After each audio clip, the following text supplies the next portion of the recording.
우리에게 주신 하나님 말씀, 누가복음 2장 22절에서 25절까지 말씀입니다. 한 목소리로 함께 봉독하겠습니다. 시작. 모세의 법대로 정결 예식의 날이 참에 아기를 데리고 예루살렘에 올라가니 이는 주의 율법에 쓴 바 첫 해에 처음 난 남자마다 주의 거룩한 자라 하리라 한 대로 아기를 주께 드리고 또 주의 율법에 말씀하신 대로 산비둘기 한 쌍이나 혹은 어린 집비둘기 둘로 제사하러 함이더라. 예루살렘에 시몬이라 하는 사람이 있으니 이 사람은 의롭고 경건하여 이스라엘의 위로를 기다리는 자라. 성령이 그 위에 계시더라. 아멘. 여러분, 성탄절은 하나님이 축하받으실 일이 아니고 인간이 축하받는 날이에요. 여러분, 하나님의 입장에서는 하나님은 고통의 시간이죠. 인간을 위해서 자신의 아들을 내어주시는 날이 무슨 축하받을 일이에요. 인간의 입장에서는 당연히 축하받을 일이지만 하나님께는 우리가 감사와 기쁨의 감격의 예배를 드리는 것이 우리가 그분 앞에 올려드려야 되는 시간들입니다. 그래서 경배 드리는 날입니다. 자, 오늘 기다리는 사람들 네 번째 마지막 시간입니다. 오늘 성탄절인데 마지막 시간은 어디죠? 지성소입니다. 지성소. 마지막 지성소는 하나님을 만나는 자리입니다. 언약의 말씀이 있는, 율법이 있는, 언약의 말씀이 있는 유일하게 1년에 한 번 들어가는 지성소입니다. 그 지성소에서 하나님을, 현존하신 하나님을 만나는, 오늘 본문에 소개하고 있는 이 시몬이 마치 그와 같은 사람입니다. 지성소에서 하나님을 만났어요. 자, 오늘은 축복된 성탄입니다. 나의 불행을 행복으로 바꿔주시기 위해서 이 땅에 인간의 몸을 입고 지긋지긋한 죄의 문제와 죽음의 문제를 해결해 주시기 위해서 오셨습니다. 오신 것도 중요하지만 오신 것보다 더 중요한 것은 오신 예수님을 알아볼 수 없다면 그것은 비극입니다. 하나님이 우리에게 선물을 보내주셨어요. 그런데 그 선물을 알아보지 못한다. 이건 비극이에요. 여러분, 옆에 계신 아내, 남편, 하나님이 보내준 선물인 거 믿으십니까? 진짜 믿으십니까? 목소리가 이렇게 자꾸 작아져요. 믿으십니까? 이 선물을 하나님이 보내주셨는데 그것이 선물인지 선물을 알아보지 못하면 이건 비극이에요. 비극. 다시 한번 옆에 배우자의 얼굴을 보면서 사랑해. 시작. 뭐야? 왜기야? 왜? 사랑해요. 시작. 네. 익숙하지 않은. 자, 여러분의 자녀들도 마찬가지입니다.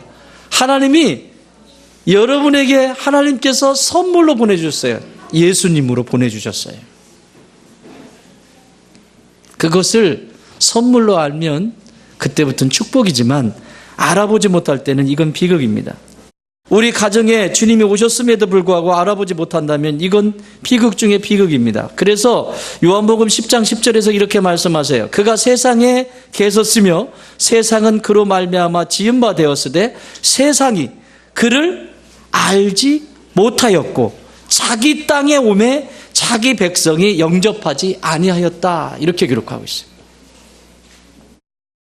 이 우주는 하나님이 창조하셨어요. 특별히 이 지구라고 하는, 우리가 살고 있는 이 지구, 하나님의 형상대로 지음받은 인간이 사는 이 땅은 하나님이 창조하셨어요. 그리고 하나님의 형상대로 사람들을 이 지구에 살게 하셨습니다. 그런데 2000년 전에 예수님이 이 땅에 오셨는데 사람들이 예수님을 알아봐요, 못 알아봐요? 못 알아봐요. 이게 문제예요. 자기 땅에 왔어요.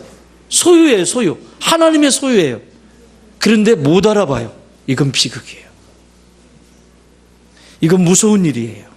그러나 그분을 알아보고 영접하는 사람들에게는 이런 축복이 임한다잖아요. 요한복음 1장 12절. 영접하는 자, 곧 그 이름을 믿는 자들에게는 하나님의 자녀가 되는 권세를 주셨다.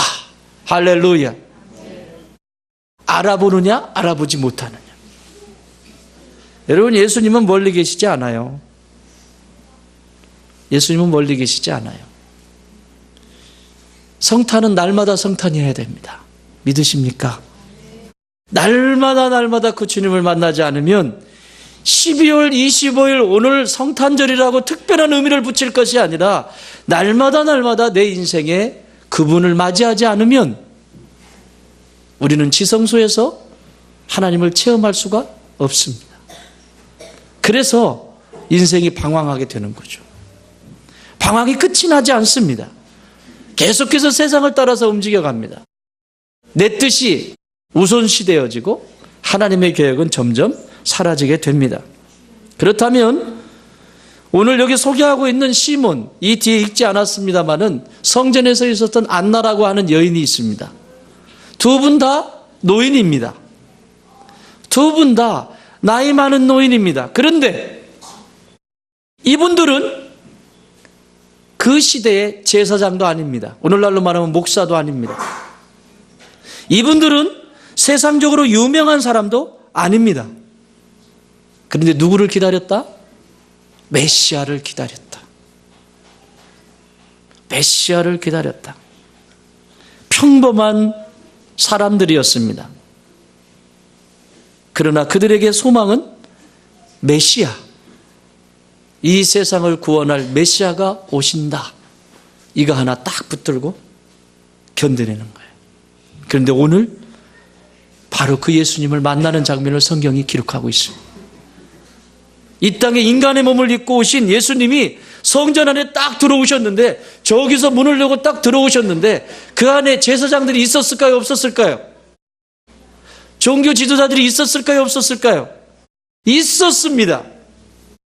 오늘날로 말하면 잘 나가는 목사님들도 계셨을 것이고, 아주 세상적으로 내놓으라고 하는 사람들이, 종교 지도자들이 거기 많이 있었을 텐데, 성전에 예수님을 아기를 안고 마리아와 요셉이 안고 성전에 들어갈 때 그분이 메시아인 것을 알아본 분이 누구다? 시몬과 안나다. 평범한 지도자도 아니고 평범한 성도.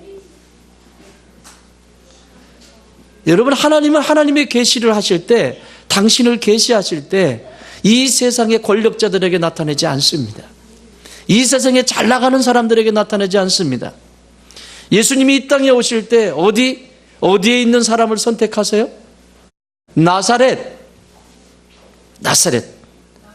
갈릴리 나사렛에 한 여인, 시골촌, 그냥 시골촌 정도가 아니라 오늘날 말하면 빈민촌입니다.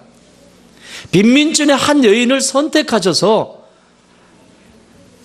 온 인류를 구원할 메시아를 그를 통해서 잉태하게 하십니다. 왜? 예루살렘에 잘 나가는 여인들도 많이 있을 텐데, 뽀대나는 사람들 많이 있을 텐데 왜 저 총구석에서? 왜 그럴까요? 이유는 딱 하나입니다. 이 세상에 누구든지 아무리 인생이 밑바닥 같은 인생이라 할지라도 그들에게 하나님의 평강을 주시기를 원하시고, 그들에게 하나님의 사랑을 알기를 원하시고, 그들에게 소망을 주시기 위해서 예수님은 오실 때부터 가장 천한 한 여인의 태를 비르고, 그리고 가장 가난한, 그리고 태어나는 그 자리도 마구간, 말똥 냄새 풀풀 풍기는 그런 곳에서 태어나셨어요. 이유는 딱 하나라고 그랬어요. 예수님 안에 들어오면 누구나 다 용서받을 수 있다. 믿으십니까? 예수 그리스도 안에 들어오면 누구든지, 인간이 갈라놓을 수 있는 것이 아니라 누구든지 그 안에 들어오면 회복되어질 수 있고 하나님의 자녀가 될 수 있다라고 하는 강력한 메시지입니다. 그렇다면 오늘 이 시몬은 어떤 사람이었길래, 도대체 어떤 사람이었길래 이 메시아가, 아기 어린 예수님이 저 성전문을 열고 들어올 때 그 수없이 잘 나가는 사람들, 소위 신앙생활 좀 했다고 하는 사람들, 그리고 종교 지도자들 알아보지 못하는데, 이 시몬과 안나는 정확하게 그 어린아이의 모습을 보면서 이분이 메시아다, 이제 죽어도 여한이 없다, 이렇게 말할 수 있을까? 나는 오늘 이 축복이 여러분 가운데 임하기를 바랍니다. 이 성탄에 이런 축복이 있기를 바랍니다. 25절 읽겠습니다. 25절 시작.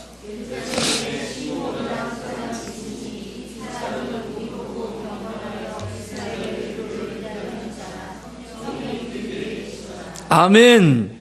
이 사람이 시몬이라 하는 사람인데 이 사람이 누구라? 이 사람은 뭐 한 사람? 의로운 사람이다.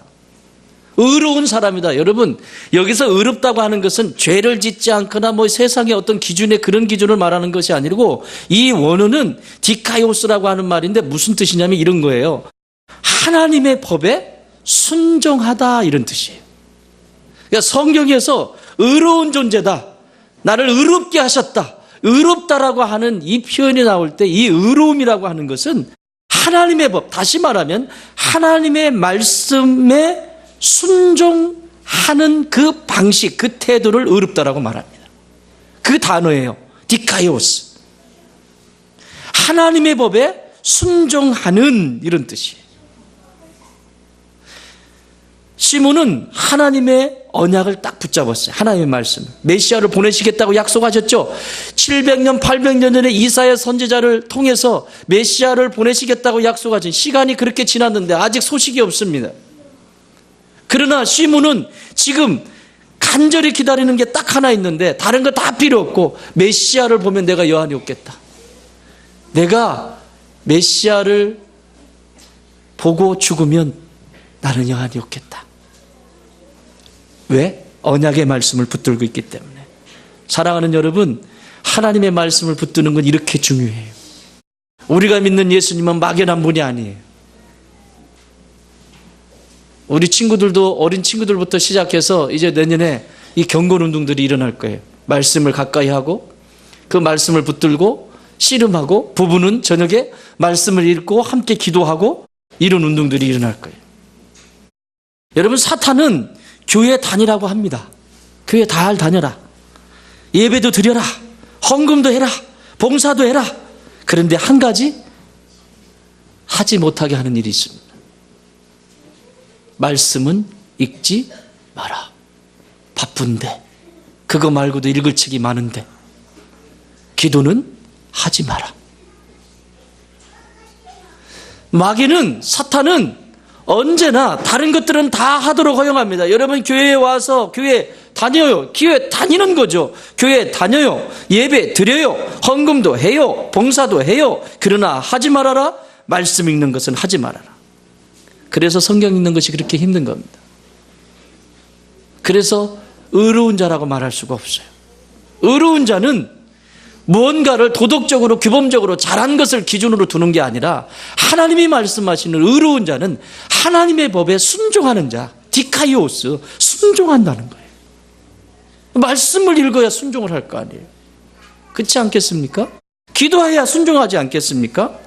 사탄은 성경을 읽는 것을 어렵게 만들고 성도들을 성경을 읽지 못하도록 공격합니다. 또한 하나님의 말씀을 우습게 여기도록 합니다. 다른 거 다 하라 그래. 뭐 교회 뭐 이것도 하고 저것도 하고 다 해라. 그러나 말씀은 나와 상관이 없는 것처럼 그렇게 살게 만듭니다. 따라합시다. 하나님의 말씀에 영생이 있다. 근데 이 영생을 흔들어 놓는 거예요. 사단은 공격하는 거죠. 하나님의 말씀을 목숨처럼 생각하지 않고 우습게 여기게 합니다. 그래서 성도들은 성경을 읽지 않습니다. 이것이 무력한 성도, 무력한 교회를 만드는 사탄의 최후의 전략입니다. 다 하래요. 제가 어디죠? 기독본부에 그 할머니 94세 권사님 얘기했죠. 94세 되신 권사님이세요. 자기가 나머지 다 기부하고 8평인가 5평인가 8평 되는 방이 자기 전 소유예요. 그 시설에 다 기부하고 자기는 여기서 생을 마감하겠다고. 그리고는 아침에 일어나면 성경을 읽습니다. 돋보기를 두꺼운 걸 끼고 읽으시는데 이게 얼마나 시간이 오래 걸리겠습니까? 여러분, 눈 좋으시죠? 눈 좋을 때 부지런히 읽으세요. 이게 돋보기 끼고 읽으시면, 돋보기를 쓰고 읽으시면 얼마 읽다 보면 눈이 아픕니다. 근데 그렇게 성경을 좋아해요. 말씀밖에 몰라요. 그래서 작년에, 올해 2016년에 올해 4번을 읽으셨대, 그 할머니가. 한글도 잘 아시는 분이 아니야. 한글을 뭐 시원시원하게 쭉쭉쭉 읽으시는 분이 아니라고. 그런데 그 음률에 따라서 내 영혼이 극히 깊은 데서 이러면서 읽은 4번을 읽으셨대요. 사랑하는 여러분, 나는 여러분의 인생의 목적이 내 나이만큼 성경을 읽는 것이 되기를 바랍니다. 제가 말씀드렸죠. 내 나이만큼 성경을 읽지 않으면 말하지 말라고. 그게 내 인생의 목적이 얼마나 멋있습니까?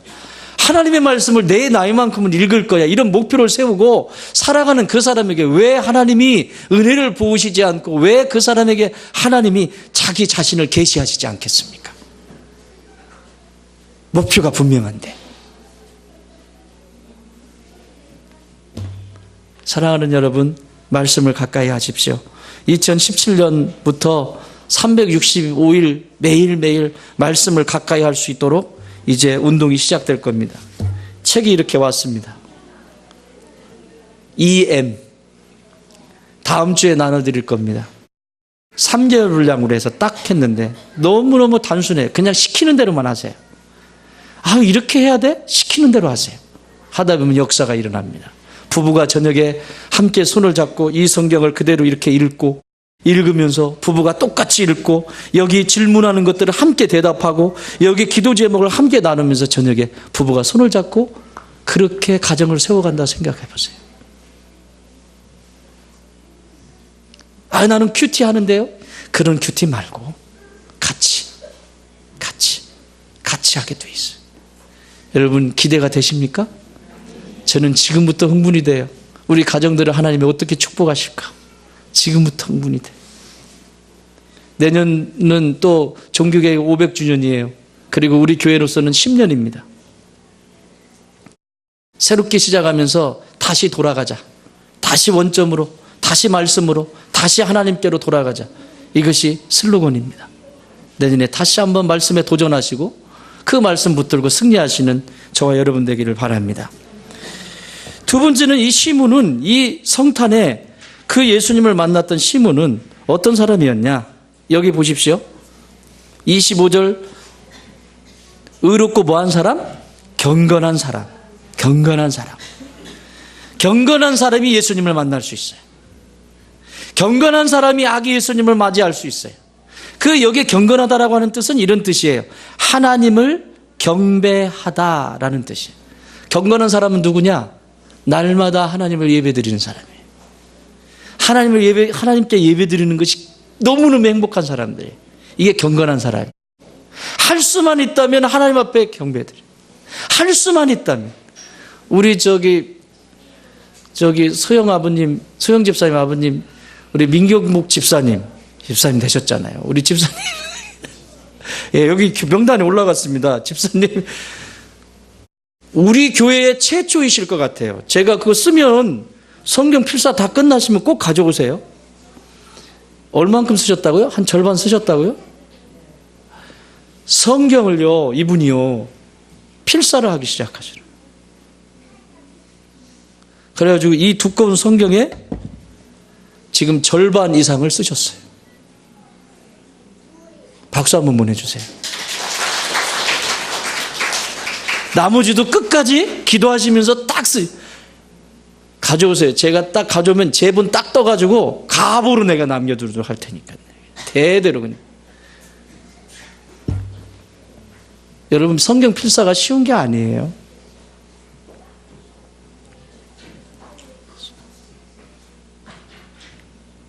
어떤 마음으로 쓰시겠습니까? 그 중심을 하나님이 보시는 거죠. 이게 예배예요. 이거 예배예요. 나도 남들처럼 드라마 보고 싶고 남들처럼 뭐 하고 싶은데 성경 그거 쓰는 게 쉽냐고요. 여러분 예배가 뭐라고 그랬어요?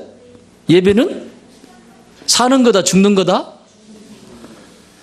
이 예배라고 하는 것은 하나님 앞에 예배를 드린다고 하는 것은 중금으로부터 시작해요. 죽음으로부터. 내가 나를 쳐서 복종시킴으로 인해서 그때부터 예배가 시작되는 거예요. 아무리 큰 소리로 그리고 아무리 내가 그럴듯하게 최고의 장비들을 갖다 놓고 예배를 드린다고 해도 그 예배는 그 속에 죽어있지 않다. 연주를 하는 친구들이 자기 주장이 앞서고 자기가 살아있고 그러면 예배가 된다 안 된다? 안 된다. 그건 예배가 아니다. 예배의 시작은 죽음이다. 그래서 여기 경건한 사람이라고 하는 것은 이 예배에 대한 얘기예요. 예배. 신약 성경에 4번 나오거든요. 4번 딱 나와요. 4번 나오는데 참 신기한 건 누가복음과 사도행전을 누가가 썼어요. 누가 썼다고? 네, 누가가 썼어요. 누가복음과 사도행전은.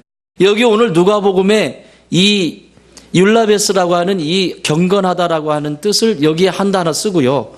나머지 4개는 어디에서 쓰냐면 사도행전에서만 씁니다. 경건하다라고 하는 말을. 이 예배 드린다라고 하는 말이 뭐예요? 그 얘기는 뭐야? 사도행전에 이것을 다 쓰고 있다는 것은 성령에 이끌려서 하나님 앞에 나아가는 방식을 얘기하는 겁니다. 예를 들면 사도행전 8장에 보면 스데반 집사님이 7장 마지막 절에서 순교합니다. 스데반 집사님이에요. 예수 믿는 것 때문에 순교해요. 그때 그 죽음의 모습을 보고 사람들이 모여드는데 어떤 사람들이 모여드냐면 8장 2절에 보면 경건한 사람들이 스데반을 장사하고 위하여 크게 울더라. 여기 뭐라고요? 경건한 사람들이 뭐 하는 사람이에요? 이 사람 뭐 하는 사람이라는 거예요? 예배 드리는 사람들이라는 얘기죠. 목숨 걸고 스데반 집사님이 그 시신을 치우고 거기에 있으면 자기들도 걸려들을 수 있어요. 그러나 목숨을 걸고 그 집사님을 거두어서 자신들이 이게 경건한 사람입니다. 오늘 시몬은 경건한 사람이네. 그러니까 지금 예수님을 만나는 거죠. 여러분 날마다 예수님 만나고 싶으세요? 의로운 사람이 되십시오. 의로운 사람이 되십시오. 왜 대답이 없지? 의로운 사람이 되십시오. 의로운 사람이 뭐라고 그랬어요? 하나님의 말씀에 순종하는 게 의로운 거라고 그랬어요. 그렇죠? 의로운 사람이 되십시오. 두 번째, 경건한 사람이 되십시오. 무슨 뜻이에요? 예배드리는 사람이 되십시오. 이것이 예수님을 만나는 거예요. 마지막 하나, 여기 몇 절을 읽어보시냐면 26절 한번 읽겠습니다. 시작. 그가 주의 그리스도를 보기 전에는 죽지 아니라 성령의 지시를 받았더니 성령의 감동으로 성전에 들어가매 마침 부모가 율법의 관례대로 행하고자 하여 그 아기 예수를 데리고 오는지라. 뭐라고요? 성령의 감동으로 성령의 지시를 받았더니. 메시아를 볼 수 있는 사람은 성령 충만한 사람이에요. 성령 충만한 사람은 어디가 있어 지금? 어디가 있어요? 이유 없습니다. 성령 충만하고 하나님을 성령 충만하다고 하는 것은 하나님을 사랑하는 거예요. 하나님을 사랑하는 사람은 성전을 사랑합니다. 하나님을 사랑하는 사람은 교회를 사랑합니다. 하나님을 사랑하는 사람들은 성도들을 사랑합니다. 이유 없습니다. 제 아무리 잘난 척해도 하나님을 사랑하는 들의 표징은 성전을 사모하는 겁니다. 그래서 다윗은 그 옛날 다윗은 날마다 이 성전에 대한 아름다움을 찬양합니다. 시 18편 6절에서 내가 환난 중에서 여호와께 아뢰며 나의 하나님께 부르짖었더니 그가 그의 성전에서 내가 환난 날에 부르짖었더니 그가 그의 성전에서 내 소리를 들으시며 그의 앞에서 나의 부르짖음이 그의 귀에 들렸도다. 어디에서? 성전에서. 여러분, 이 성탄에 이런 축복이 있길 바랍니다. 다시 한번 하나님의 교회를 사모하고 사랑하고 할 수만 있다면 성전에서 앉아있는 그 시간, 기도하는 그 시간을 그리워하고, 이게 살아있는 성도입니다. 더 나아가서 다윗은 이렇게 외칩니다. 시 27편 4절 내가 여호와께 바라는 한 가지 일 그것을 구하리니 곧 내가 내 평생에 여호와의 집에 살면서. 어디에 살면서? 여호와의 집이 어디예요? 여호와의 집에 살면서 여호와의 아름다움을 바라보며 그의 성전에서 사모하는 그것이라. 아멘. 누구의 아름다움을 바라보며?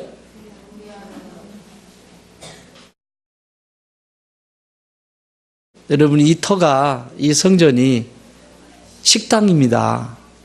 옛날에 식당이었어요. 그런데 이곳에 거룩한 물이 성도들이 예배드리기 시작하면서 이곳은 성전이 된 거예요. 믿으십니까?